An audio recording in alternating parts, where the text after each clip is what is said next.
Pudding. She wants pudding.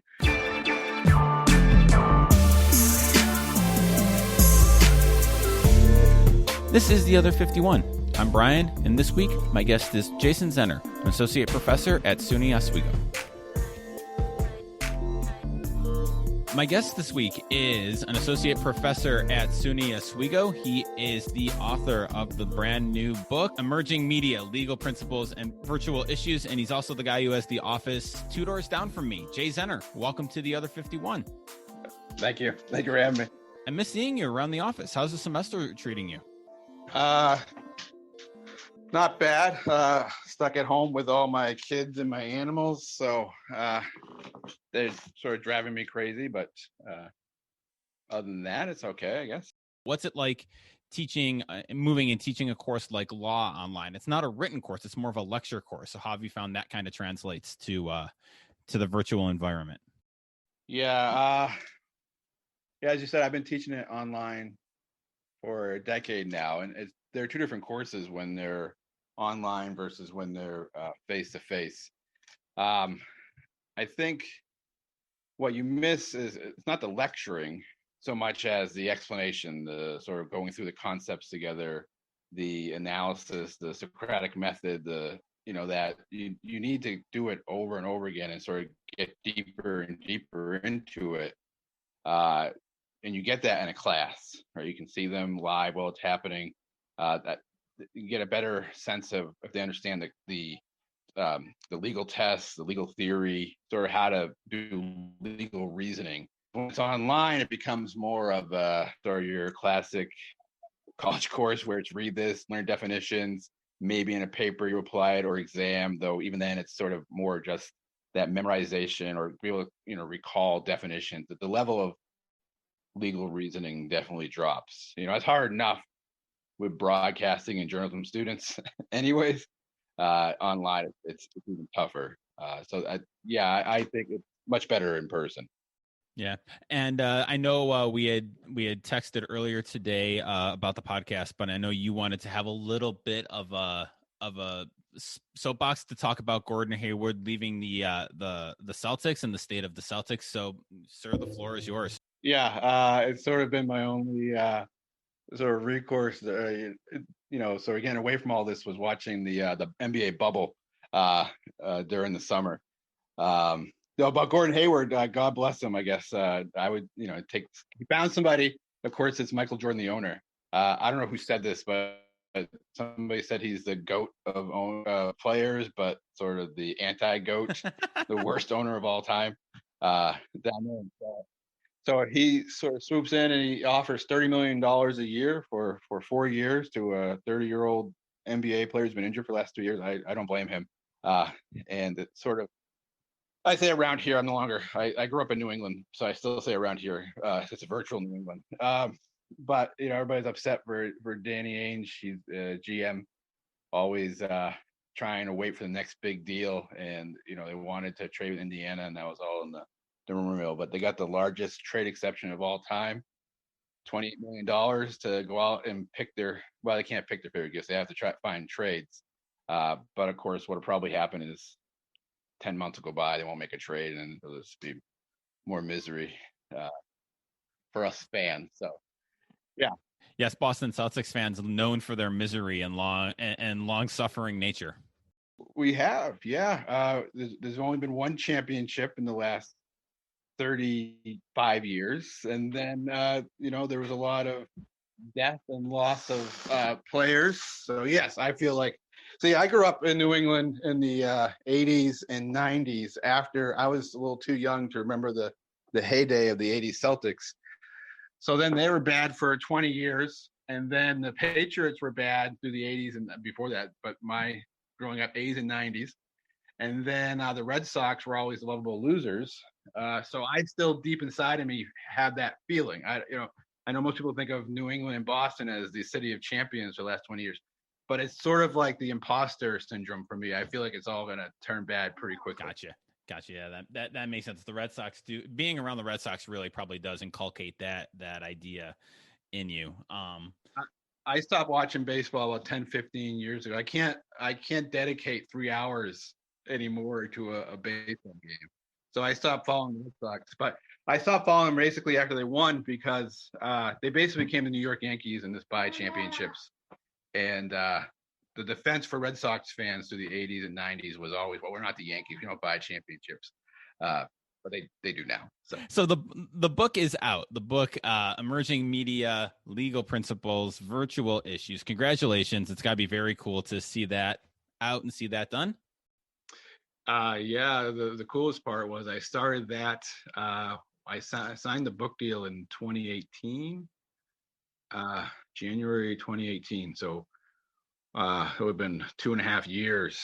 So the best part is just, you wrote a dissertation or anything like that. It's just the best part's having it done. I don't, just not think about it anymore. Yeah. So what was so where did this idea for the book come from? I knew I had a sabbatical upcoming, so I needed something to do to get the sabbatical. So that's sort of where it starts. You start toying with ideas. And I had a couple ideas of, a lot of people go and they're real scholars and they travel and they, immerse themselves. I wanted to find somebody to sit at home and read court cases. So I do. It's actually all I do anyways. So over the last 10 years, when I was hired, my legal research was really into journalism, press access,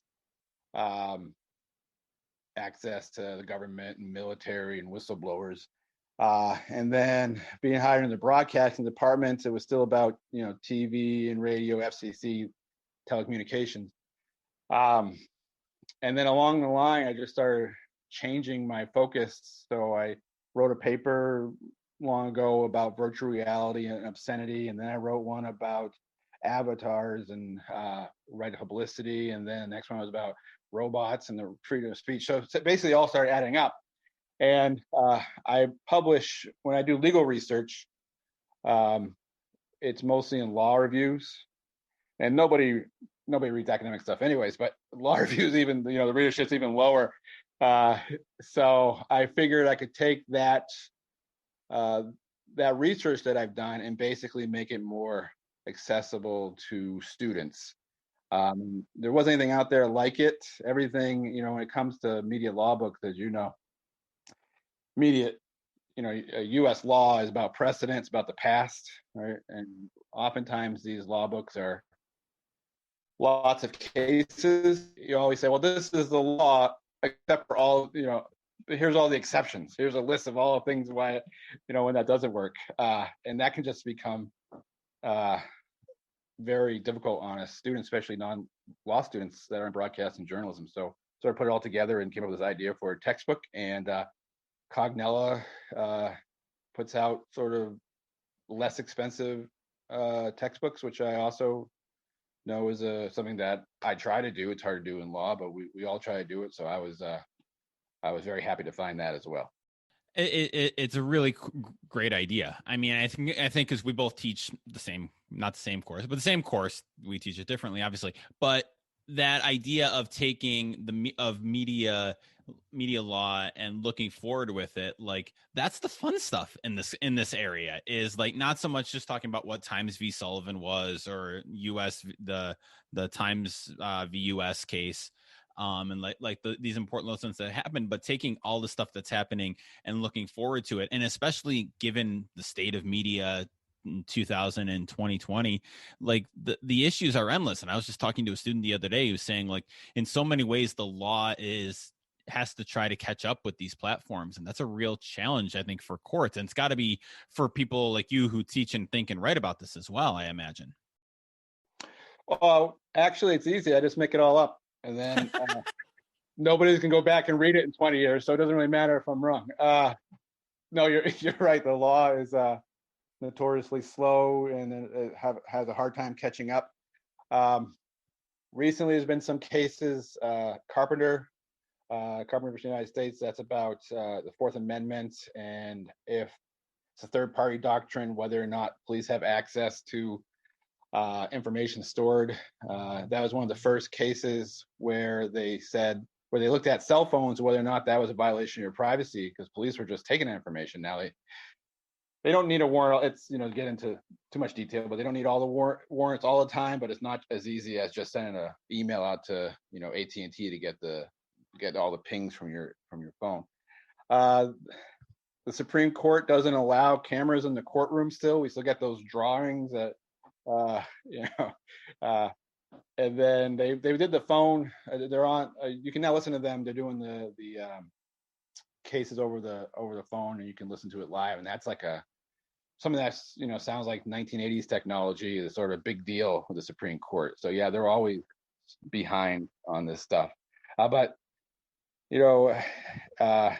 somebody who commented on one of the people that commented in my book said, but there's a reason for that. We don't want the law to change too quickly and sort of overstep the bounds and sort of get too far ahead of technology. So naturally it's going to be a little bit behind. But the question is, how far behind should it be? And so far it's been very behind. Right. I mean, the problem I think with that is you don't want the law to react to like fleets or the new thing on Twitter or like each individual little incremental technological development and kind of platform based. But I was talking to the student about Section 230, the Communications Decency Act, which is in the news about regulation in social media and all that. And I'm like, and I make this point in class that's a law written for like the internet of prodigy. And now we're in an internet of Facebook and Twitter. And whether it applies well or not, that's a good debate to have. But that's a really different internet that these laws were written for than exists now. Yeah, it was also written to get these ISPs and today these major social media companies to actually regulate. That was sort of the idea behind it. It's sort of turned into more of a, they call it the immunity, that they're free from being sued, but it was actually meant to get them to self-regulate, which has sort of been since the deregulation in the 1980s within media and other industries, to get them to self-regulate. But as about the law trying to react, you and I in our department and probably across the country in schools of communications and journalism, they're having the same issue. Like, how quickly do we evolve or change our curriculum and classes? Because we don't know what's permanent and we don't know what's going to happen. So anybody in this sort of media ecosystem is having the same issue. You mentioned how you came to Oswego and you were focused on like journalist access and law with that, and then kind of got into the newer issues with some papers you wrote. So what tripped your mind? That like first paper that you wrote about virtual reality, or that one you wrote about augmented reality or avatars or stuff like that? Like what got you interested in that in the first place?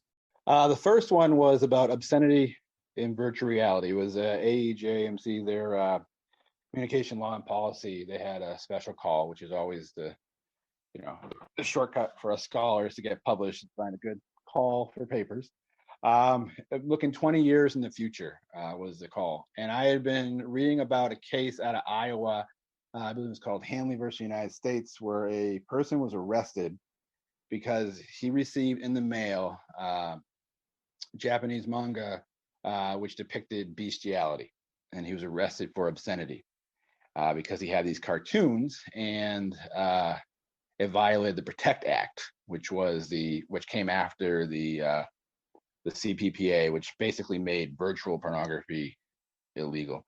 Anyways, and I started using that in class. We do court cases in class. We do mock Supreme Court, and this was the case. And the idea was sort of, where do we draw the line between obscenity, which is one of the few areas where we regulate morality and people's thoughts.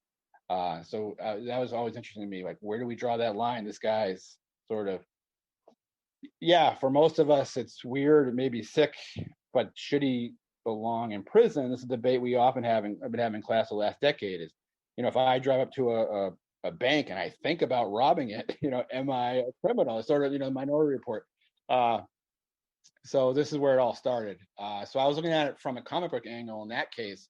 And then when I started thinking about in virtual reality, because the line goes from then a depiction, that passive media, to an immersive media, where, are you acting it out, or are you just, sort of in your mind, or, then you get into sort of more philosophical or neuroscience about, what is reality.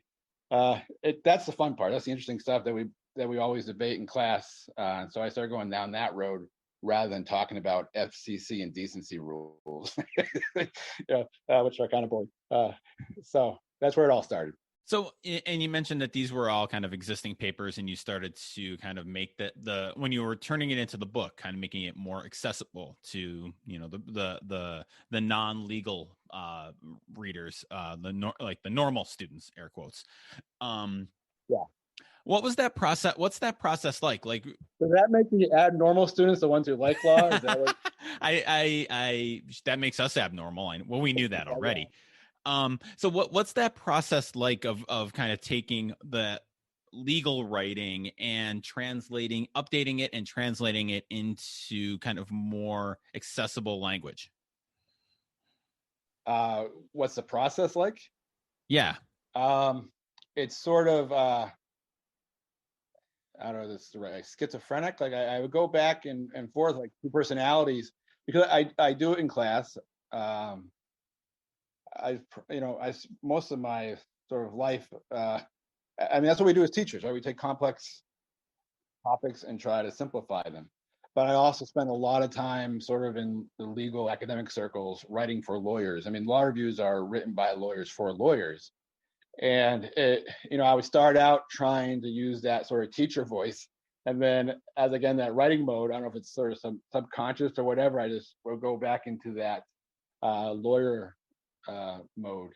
So our colleague, Jennifer Fogel, she was the first one to read it, and really I asked her to edit it because we all need good editors. And that was sort of what she said. It was she just point out these large sections where I'm going into lawyer speak, and obviously that had to be fixed. So, but the process itself, that was the hard part, just sort of going in between those two worlds. And obviously that was the goal, but it's hard to sort of stay in that track, especially if you're used to writing in a certain style. Right. I was going to ask, what are some of the bigger differences between like writing for law, a legal audience, writing for maybe a journalism audience, and then a more, kind of broader audience?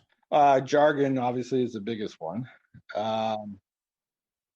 Sort of, in law is sort of like reading a business report. It's dry.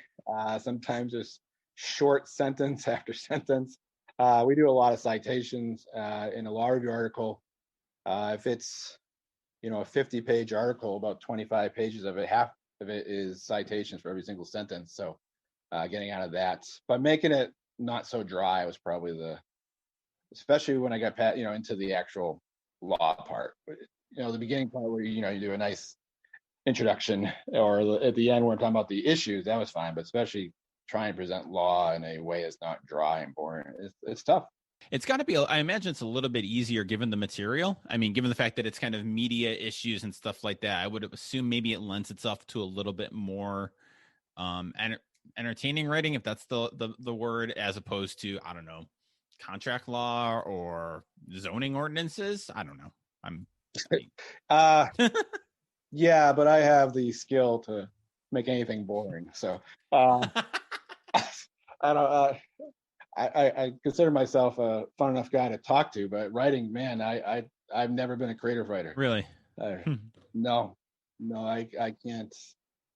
I'm not going to write the next Marvel movie or whatever. So so aside from our colleague Jennifer Fogel, who's amazing, editing, what are some of the other ways you kind of get out of that and kind of get out of lawyer mode and into teacher mode and into kind of get your head and get the copy where you need it to be? Probably what anybody does when they write something of this size. You just take some time off from it and go back to it later, and you become a reader looking with that eye. That was probably the best thing to do, I guess. So from your perspective, what are and look when you look at this book, what are to you the most interesting issues we're facing in media law? End of 2020 into 2021, like the next couple years. Obviously, like in the news right now, regulation of social media is kind of like the hot topic of what people want to talk about.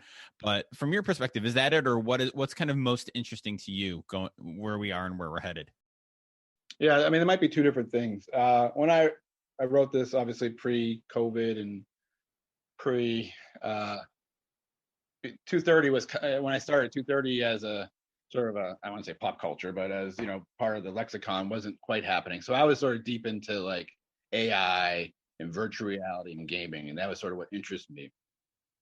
And as I wrote it, and more some of this political stuff came up, that started to pop in more. So you already mentioned Section 230. I don't know how far they're going to go. They're going to probably, my prediction, and we're all bad at predictions, is they'll make some minor changes on the edges, and then the social media companies will, acquiesce. But like anything else, it's probably going to remain the same. But obviously, that's in the news. Obviously, the misinformation, disinformation, that's a big concern. So I go deeply. I have a whole chapter on false speech, and a lot of that goes into fake news and the idea about bots spreading it. I think that's more. It's going to happen sooner than later, or it's going to be the more pertinent issue over the next couple of years. Privacy has sort of been at the forefront of all this technology. So we're going to have some better privacy laws as well. I think people are more concerned about their privacy. It's been a big change over the last decade, but we still have more work to do on that end, especially in the United States. So those are a few of the things that sort of pop up. So, I'm thinking in privacy in COVID. I mean, do you see any changes coming from this? Especially now, we have apps on our phones. Well, I don't know if you do, but I do. That like alerts me. Yeah, I don't, Brian. I know I'm such a bad human being. My wife does, and she gets mad at me because I'm all paranoid. And so I didn't do it, but I'm not leaving the house. So. Right. But no, I that gets into, I think, that there's obviously, you can argue, a public health component to this and a public safety component, but that's kind of this larger issue that we're talking about privacy and technology and pushing lines and drawing lines, and do you think that COVID's going to change that, or is it just kind of like a blip, and then once there's a vaccine, we'll forget about this? I mean, I don't know how I would know any better than anybody else, but my feeling is that human nature is to go back to the way things were. I think the best analogy is 9/11. And sort of it took a while. I think the reaction to 9/11, it wasn't as the partisanship took a while for 9/11. Everybody sort of got on board quickly. Obviously, we have some stark political divisions here. My concern about this is that I think we made some steps forward in this idea about privacy over the last since 9/11. And my concern is that people, they should be willing to share information if it's in the best interest of the public, if it's health reasons. But in doing so, we have to still consider what we're giving up and how quickly we are giving it up. Fear, after 9/11, we gave up so much privacy because of our fear. We wanted somebody to make us feel safe, and the government gave us that. So we gave up a lot of our privacy. So my concern with if that happens again.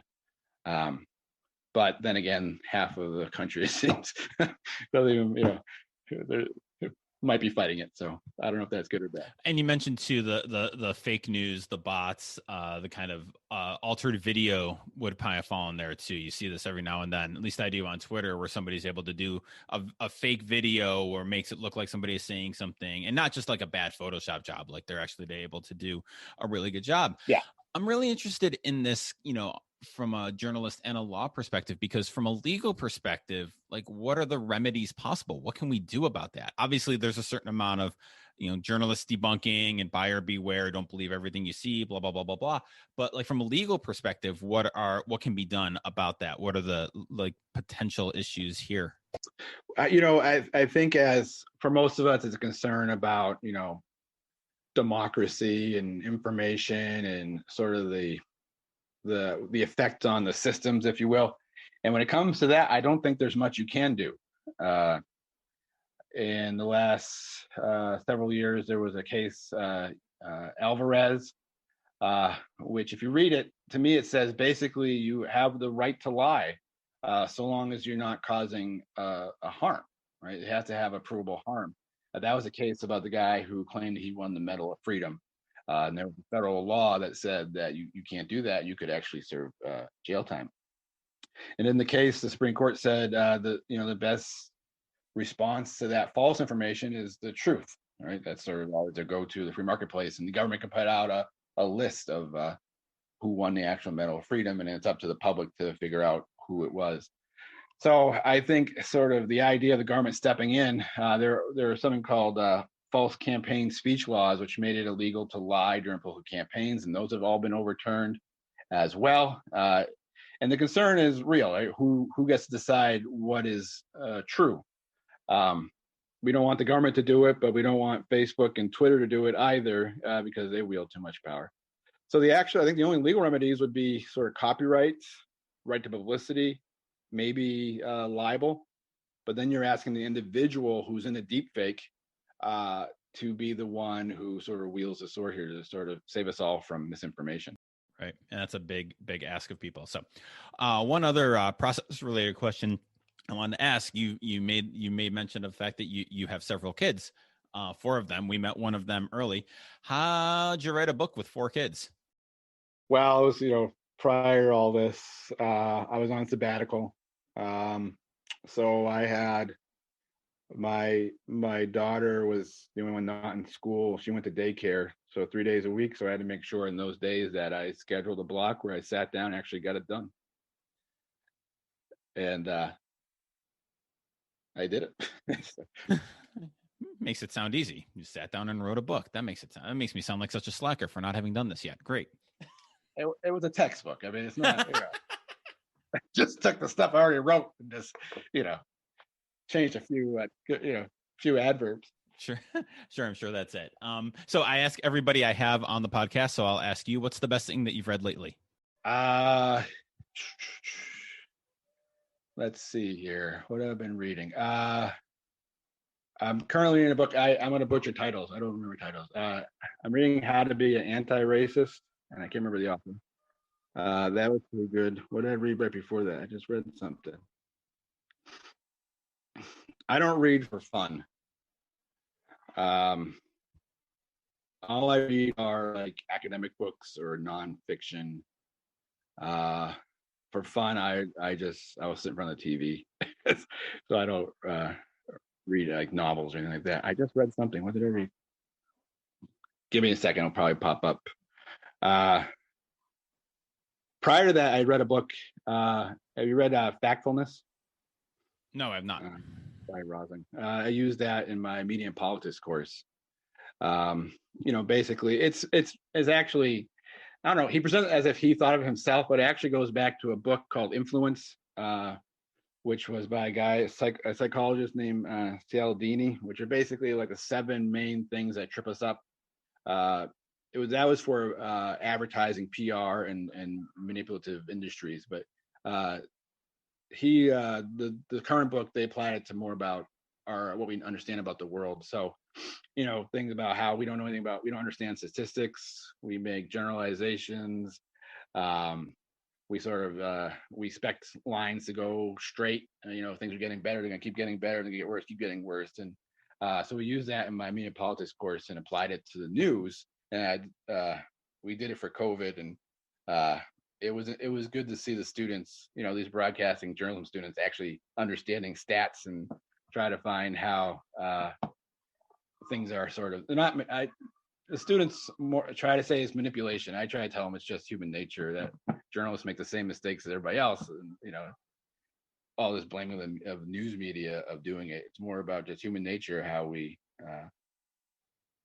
see the world. So I read that recently. It was a good book. So all we talk about is Gordon Hayward. You have any other pop culture questions, or? You are the noted pop culture expert in the department. So yeah, hit me with it. What do you feel? Wait a minute. I'm the noted, that'd be Professor Fogel. I'm not a noted. No. Pop culture expert. Look, all I hope is the NFL season continues, because the Bills are about to win the division and not the Patriots. And I'm a little mad that I don't have this over you in person. Yeah, I was wearing my Patriots hoodie earlier because I was cold.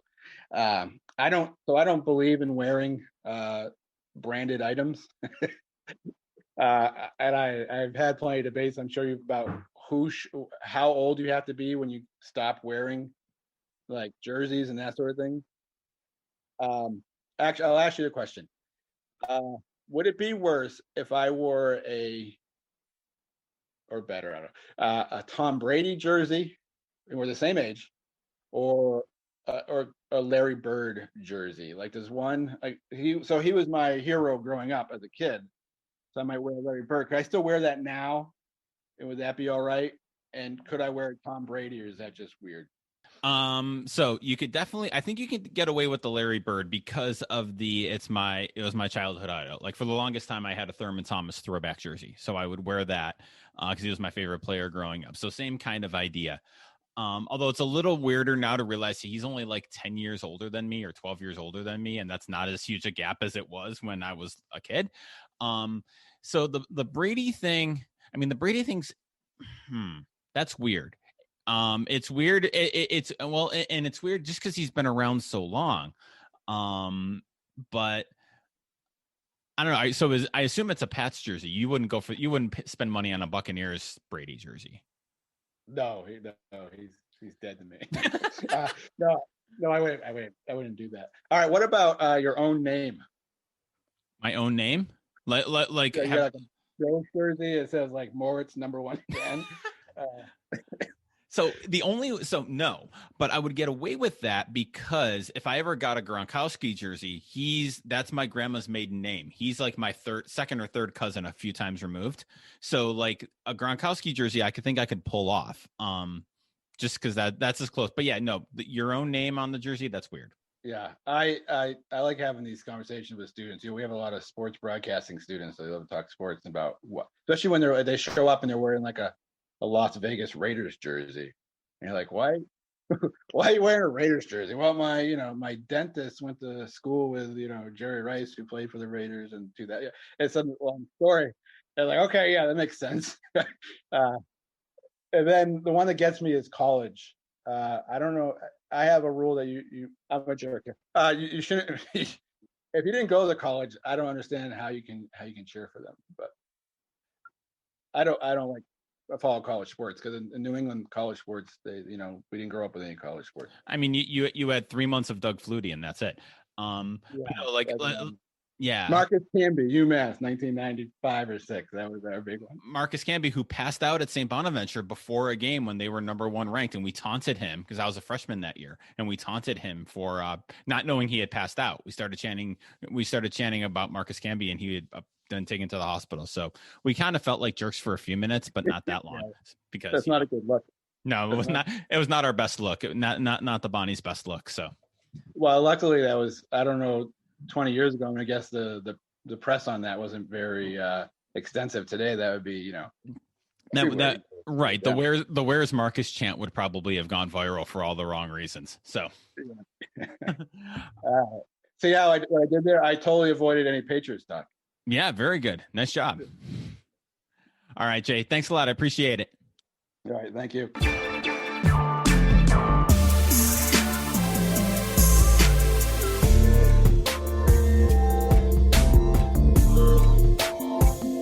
Thanks for listening to The Other 51. Show notes for this and all of our episodes can be found at sportsmediaguide.com by clicking on the Other 51 tab. If you like the show, please consider giving it a rating and a review, either at Apple Podcasts or wherever you get your podcasts. It really does help people find the show. Our theme music is by Ellie Moritz.